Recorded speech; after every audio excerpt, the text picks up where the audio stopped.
Reunited and it And it feels feels so so good. good. Ooh.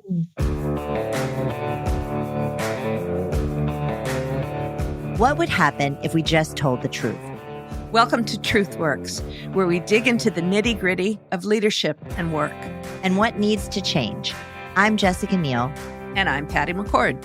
Our journey together started in HR, but trust us, it's evolved into something wild, honest, and well, a bit rebellious. So throw out the handbook. We're here to redefine rules to work for us, not against us. Let's dive into another episode.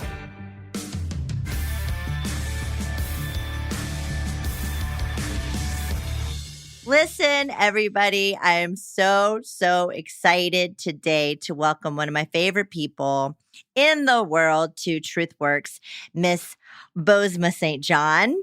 And she is the author of an amazing book called The Urgent Life, which I think just launched like a year ago, right? Exactly. Celebrated 1 year on February 21st. Wow. Fantastic. So I need to know all about that. We got the pleasure of working together at Netflix, where I was the chief talent officer and you were the chief marketing officer. You were also the chief marketing officer at Endeavor, Uber, and then Apple Music. And you worked for a long time at Pepsi as well. And you've won awards for marketing. You are also the creator of this whole movement, which is like being a badass, right? Yeah, which, that's right. You know, Constantly. I need more of. But you know what I wanted to tell you was that one of my favorite things about you and you coming on board at Netflix is that when you were in that room with me and you and I were in a tough room, and you've been in many tough rooms, I felt more powerful with you there. And I felt your energy and your courage, but it made me feel more, not that I didn't speak my mind, not that I, wasn't willing to do that. But I think with another peer woman in the room who also spoke her mind, it just made it seem even more reasonable and natural. You know what I mean? No, I know exactly what you mean. I mean, look, it's very hard to speak up by yourself. Yeah. It really is. I think we all want to be that, in this world of like hashtags and buzzwords, like we all want to be unapologetic and boss chicks and all this other stuff. And it's like, it's a very difficult thing to do. Yeah. Like you can't just wake up and run around, even being a badass. No, I know. So sometimes I wake up, I don't feel like being a badass. You know what I'm saying? I want to talk about that a little bit because I just don't see that you, and I'm sure you feel that, but I don't see that. But before we get into that, there was this moment one time when I had first been promoted to the C-level at Netflix, and it was just me. I was the only woman, and we were having dinner, and everyone was talking, and and I was trying to chime in, and and they didn't let me in, And I got in the car to go home, and I just remember crying because I let every woman down, right? Like that's what I felt like, at least. I felt like, God, you're such an idiot. Like, why didn't you just slam your fist on the table and say, hey, I'm fucking talking, like listen to me. And I didn't in that moment. But then from that moment forward, I was like, no. I am going to make sure that they hear me, right? Yeah. Because I have a purpose in that room, and it's not just about me. It's about every other woman that I'm trying to, create that same path for, Yeah, exactly. Yeah. No, I totally get that. And the thing is that, look, it can feel very much like a heavy burden when you are carrying everybody into the room with you, And by the way, look, I will say it because, I always got to say the thing. For me, it's not even just in my head. It's actually reality. I am carrying every Black person into the room when I walk in. It's like when I walked onto the Apple keynote stage, I knew that if I failed, if I didn't connect with the audience, if the product didn't sell the way it was supposed to, it'd be like, oh, the math is right. Yeah. Black people can't sell this. Women can't sell this. And so it means that like, if I fail, I'm not just failing for me, I'm failing for everybody. Right. And that is a very heavy burden to carry because look, the white boys get to do that. Mm-hmm. They get to be just Steven. Yeah. You know what I mean? Where it's just like, oh no, it's not just Boz. It's like every Black woman on the planet. And that's, right. I'm not making that up in my head. It's like, I've seen it. I've seen it when I've been advocating for somebody else. I saw it when I was at Pepsi and I'm advocating for Beyonce to be the Super Bowl halftime show's performer. And they're hearkening back 10 years to Janet Jackson and saying, oh, well, she was the last Black woman on the stage. And you saw what happened, right? What about Beyonce's wardrobe? Y'all have insurance for that? Are we going to do rehearsals so we can make sure that there are no wardrobe malfunctions? I'm like, so you're mean to tell me that, did you ask the Red Hot Chili Peppers this question? Because Homeboy comes out here without a shirt on. Did you ask anybody else about whether or not their wardrobes were functioning properly? Or is just this Black woman here because you saw another Black woman do it? That's the challenge. And so I'm not even saying that like your tears weren't reasonable. They're reasonable because you're walking in and you're carrying everybody on your back. And so, yes, you are representing Jessica. I'm representing Boz, but we're also representing a whole host of people that if we fail, if we don't speak up, if we don't shut down, the misogyny or the microaggression or whatever the thing is, fill in the blank, all of a sudden now it's like, look, you have failed all of the women on the planet. I failed every Black person who ever lived. Hell, MLK is looking at me and being like, girl, what you doing? And so it's like that kind of pressure can also make you crumble. It's not even just about making you powerful. It can make you crumble. Well, absolutely. And I crumbled in that moment, but I found my power back, the next day and believed that I was there for a reason. And that was one of the reasons. Yeah. There were still other moments where that happened, but that was just one of the most memorable ones. By the way, it shouldn't take us a podcast to catch up with one another. It's bullshit. It really shouldn't. Okay? It's like, complete bullshit, but okay, here we are. Because I've missed you. But okay, the book is out a year now, and it's a beautiful book. And another thing that you and I bonded on is that we both had babies in the NICU. Yeah. And that's a whole experience. And then you have this beautiful baby and you have this beautiful husband, and then you lose him, and then not only are you going through your own grief as a widow, but you're a mom to this child who was bonded to her father. Yeah. And she now has to grow up without him. Yeah. Right. And just outside of being an amazing executive, that's just an amazing journey on your own. Right. Yeah. So tell us a little bit about the book and Lael and how she's doing. And I know, right? Well, look, I won't lie to you and pretend as if everybody was clamoring for this book. It's like every publisher for the last 10 years has been asking me to write a book, but they've been asking me to write the How to Become a Marketing Boss book, or How to Become a Boss Chick book, or How to Become the, C-suite badass book. Like that's the book they want. Nobody was looking for the memoir about loss and trauma and sadness and grief from me, except one. And thank God the folks at, Random House, Viking Books, my editor, Meg Leader, literally like one meeting was what it took.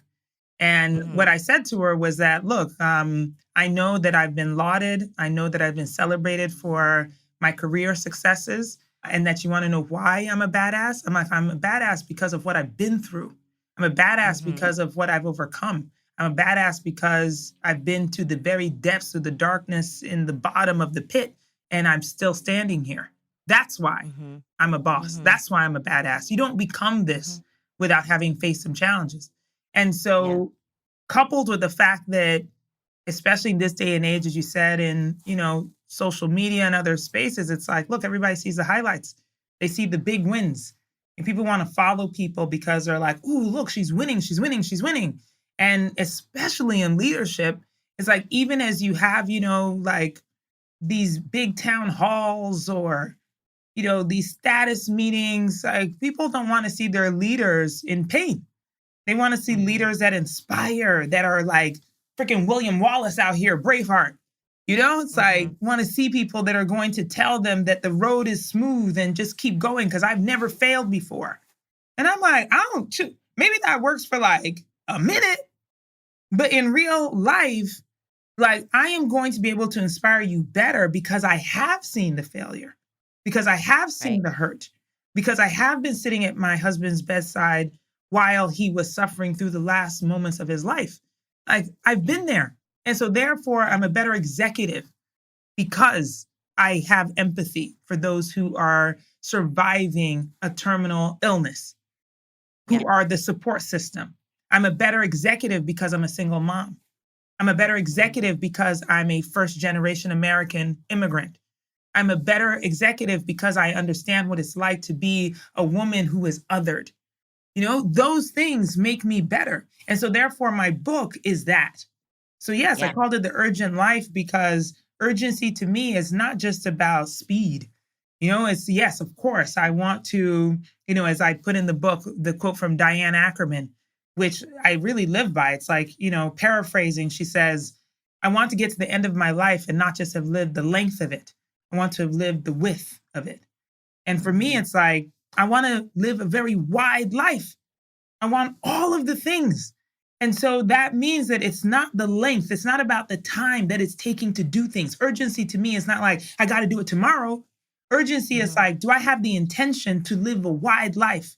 That means that I'm not letting anybody get in my way. That means I am not putting anyone else first above me before I get to my goals.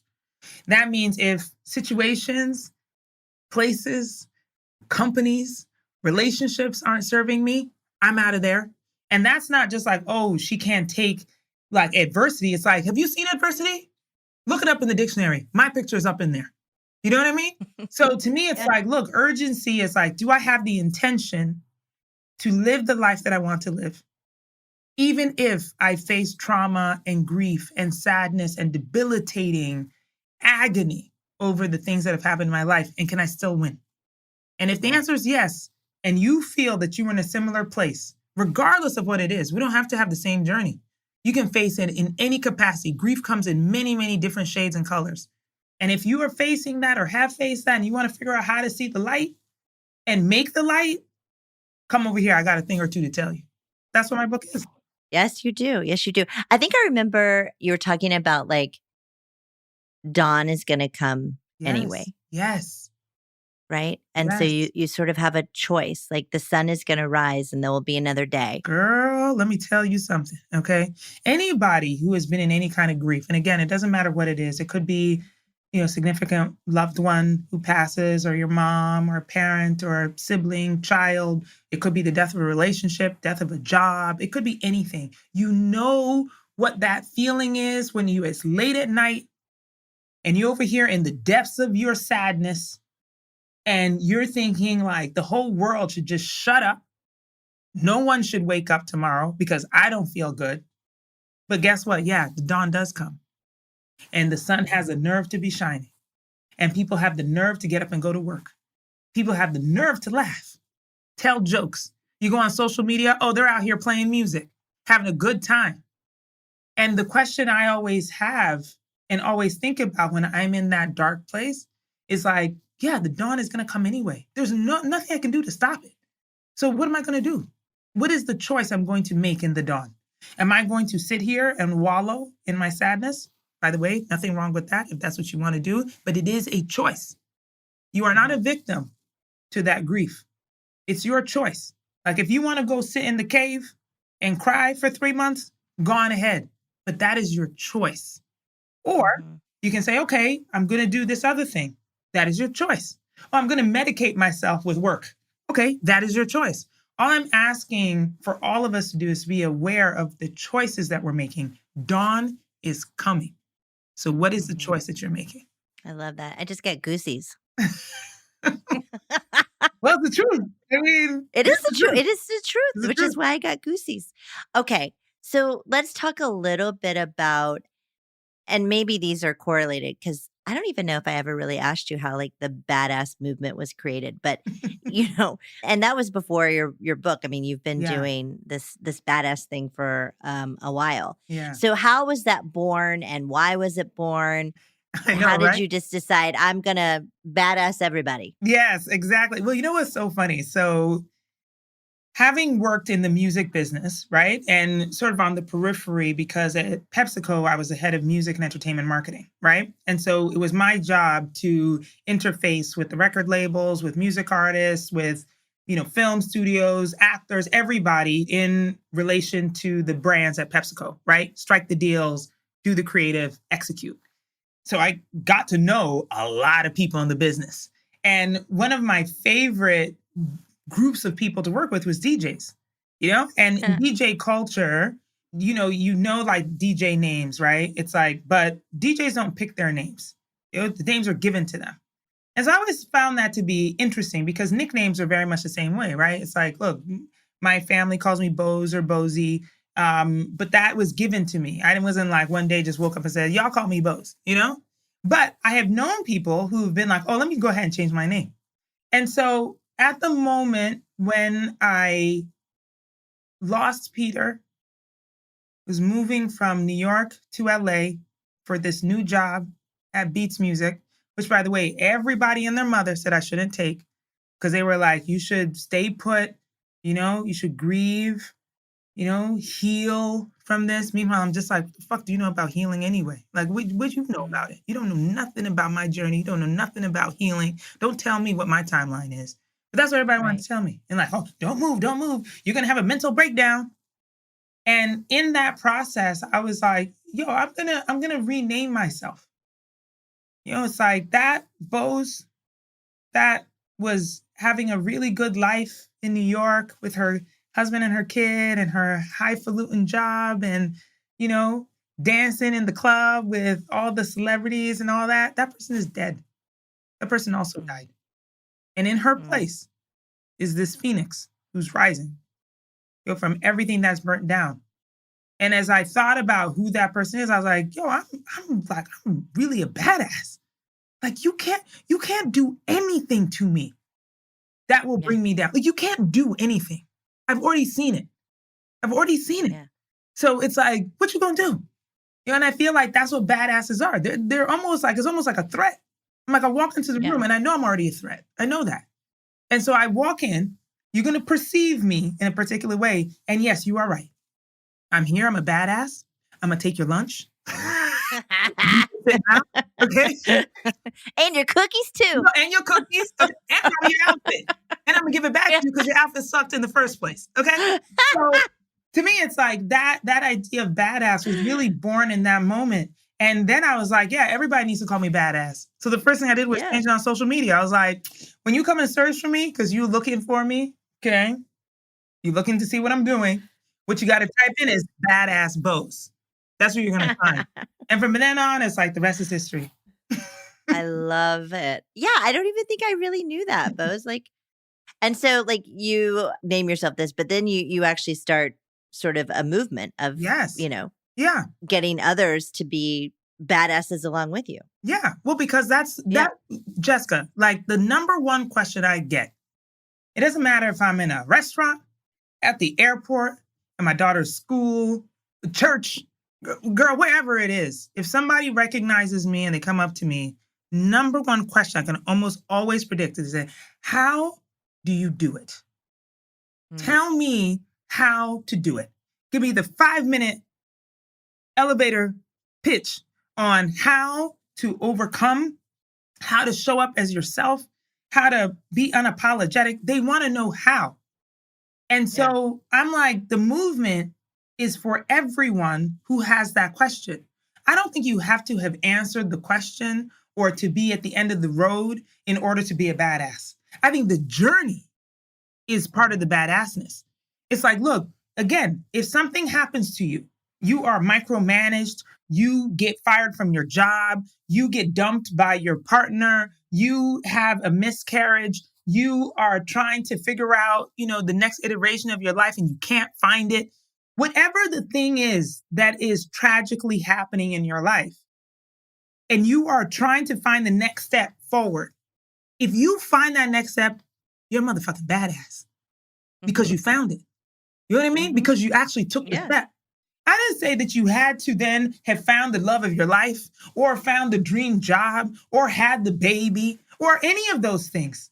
It is simply the fact that you got knocked down and then you decided to step back up and keep going. If you did that, you're a badass. If you are doing that, you're in the movement. All I'm asking is that we all join the movement of going forward in this space. And so again, I'm not saying that you have to have solved it. By the way, I know my life looks as if I solved it. I haven't solved it because I still have a ways to go. Journey's still ahead of me. There's still mountains I want to climb. You mentioned earlier, sometimes you don't feel like a badass, right? Yeah. Like what's happening in those moments? I want to know. Girl, it's those moments when I get knocked down and I'm like, oh no, I think I'm going to just lay here. That's what I'm going to do. You know what? Somebody get me a blanket. Let me just go ahead and just take a nap. Okay, tell us a recent time you felt like that. Oh my God. Gosh, there's so many times. Well, okay. Now, most recently, Lael's school, my daughter's school, asked me to come in and do the all-school meeting, okay? This is when they have a special guest come and talk to the entire school, do a presentation, et cetera, et cetera. It's not usually parents, because it's a very fancy school here in Los Angeles. It's like they get it. Yeah. They get everybody they want. But they asked me to come and do it, which of course I was like, oh, thank you so much. I feel so blessed that you've asked me. But at the same time, I felt super, super, super nervous about it because it is my daughter's school. She's a 9th grader.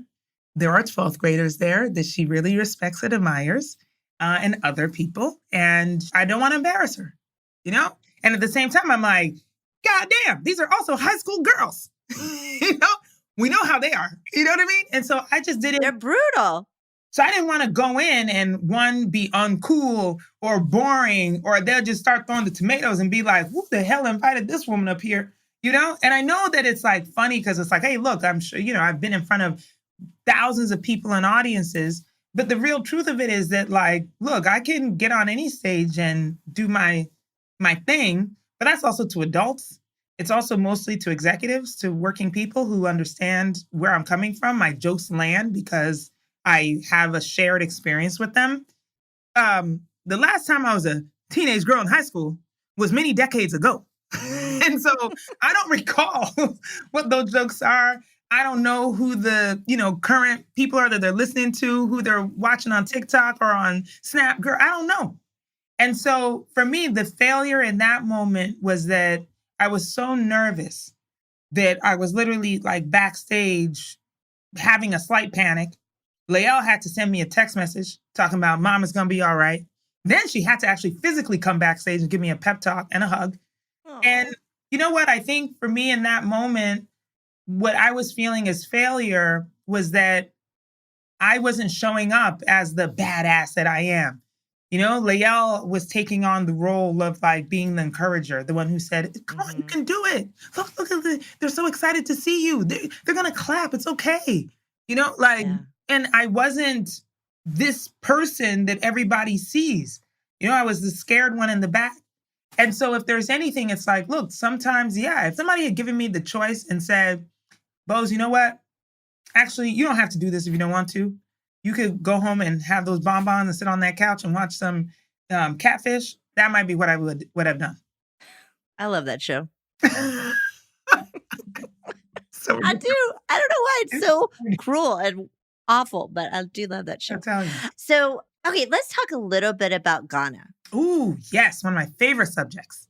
Yeah, because you seem to, just from me following you, be spending a lot of time there. Yes. I know being from there is a big part of your story as well. Yeah. And I don't want to miss that element because I feel like that, it's shaped who you are. And I remember you saying one time in a leadership seminar, you were talking about, I don't know, it was one of those like campfire-y ones that we were at together, and we were all getting very vulnerable. And you were talking about that you are very celebratory and that was part of your culture. Yeah. Was to celebrate. And you were saying it in terms of because, in most corporate settings, people are more maybe negative. Like I'm more negative about myself. Like, I could have done this better. I could, Right. whereas you are a bit more celebratory. And I remember thinking like, oh, that's so interesting. Like, Yeah. okay, it's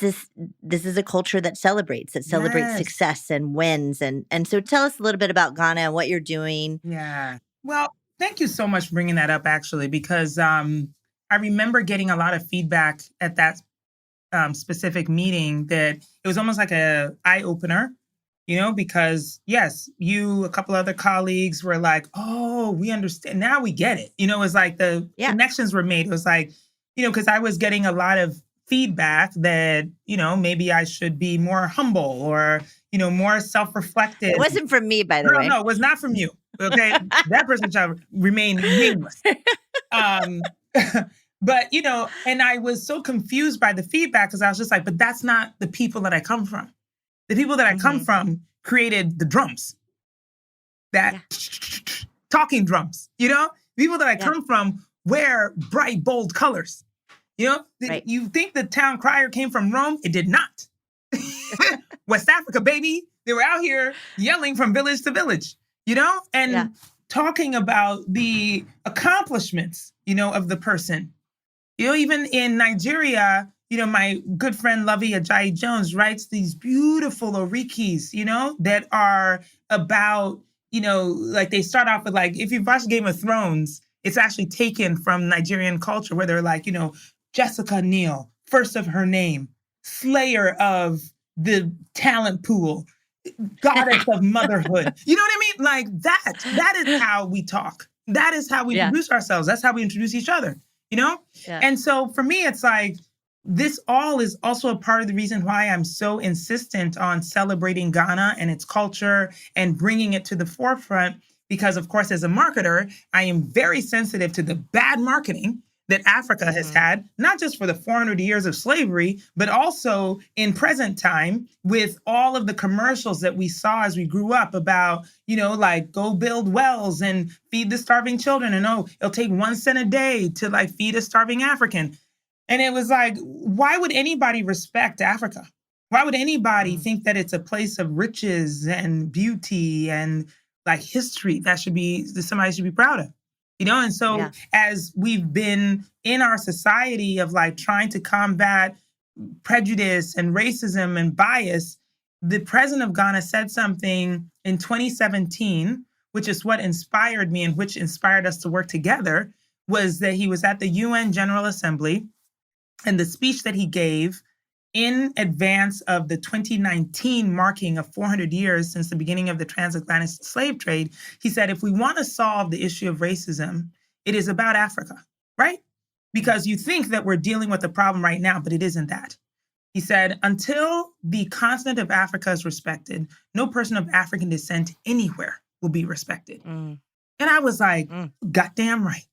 Look, you got to respect the continent. So yes, I want to make sure that the music feels celebratory. I want to make sure that the food feels celebratory. I want to make sure that the clothes feel celebratory. I want to make sure that the history feels celebratory. And so if I can bring that attention, which means that I have to bring other people to it, right? You can't just stand in the middle and start yelling. I need other people to come do it. That's what marketers do. We recruit. And then we make brand ambassadors out of everybody else. We say, okay, go forth and tell everyone else. And so for me, it's a plan and a purpose that was born out of my own immigration to the US. It is born out of my pride for the continent of Africa. It is born out of my deep love of the diaspora and every Black person walking the planet who's not on the continent of Africa, and how to elevate them so that everybody else respects where they came from. And if I can accomplish that, even in the slightest, then I feel that I've accomplished something, maybe the greatest work of my life. Ugh, I just got goosies again. Why do you keep giving me goosies? God. Hey, look, I'm on a mission, sis. I'm on a mission. Oof. I'm on a mission. Oof. Oof. I love it. I love it.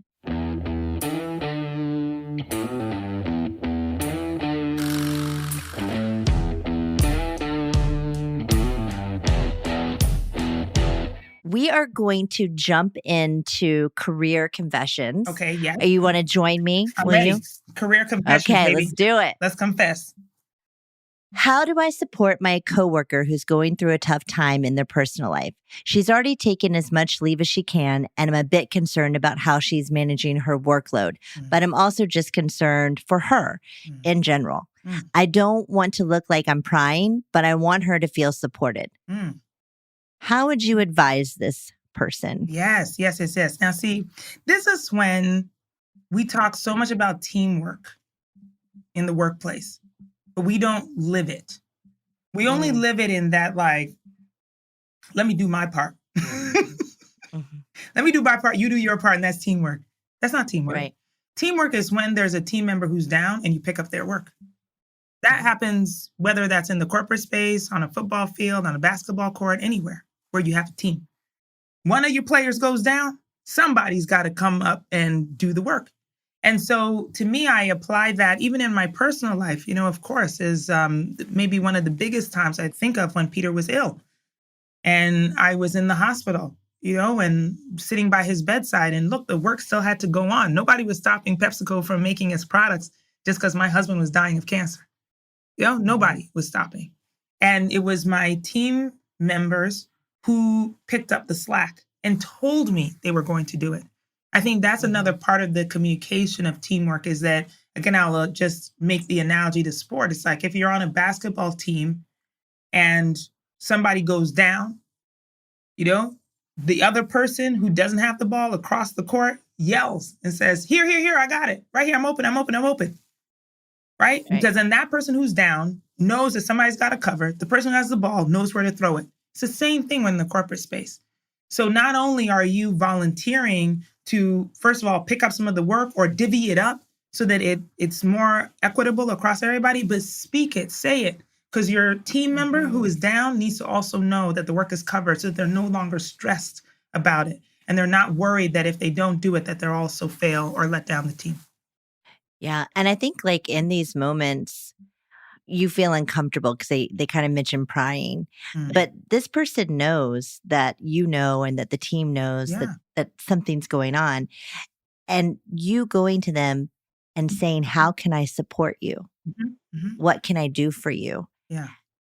I bet millions of dollars that they will be so grateful for that. And they will not think it's prying, that they will think that you're being an excellent colleague and an excellent teammate. Yes. And I think also like when these things are going on at work and then everybody knows, but they pretend not to know, they don't bring it up. That also hurts, right? Because I'm going through something, but then you don't ever say anything about it. And we're just pretending like it didn't happen. Right. So it's not to say that you have to talk about it all the time, but I think acknowledging that you care about the person and that you're there for them goes a long way. It goes such a long way. And I would add one more thing to what you said, which is that I would also encourage the proactive suggestion of how I'm going to support you, because I feel like having been in that position where somebody has asked me, like, how can I best support you? Sometimes you're just so under, I don't even know how. I don't even know what to tell you.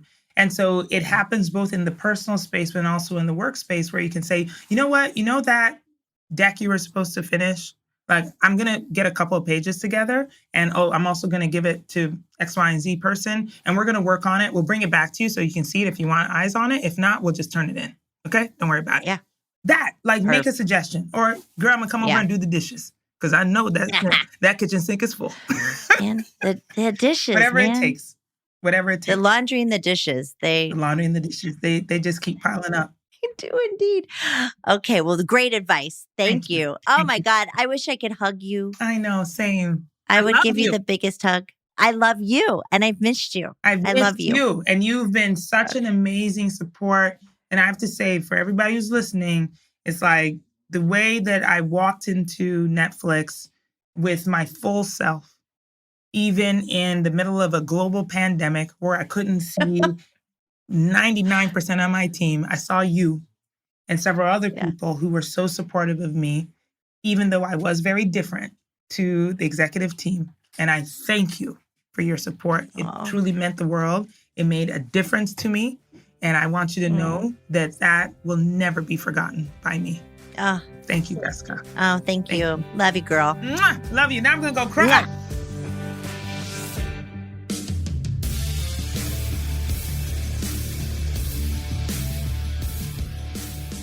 Thanks for listening to Truth Works. This episode was produced and edited by Megan Hayward and Mick Finnegan. Thank you to Kathleen Speckert and the whole Edit Audio team.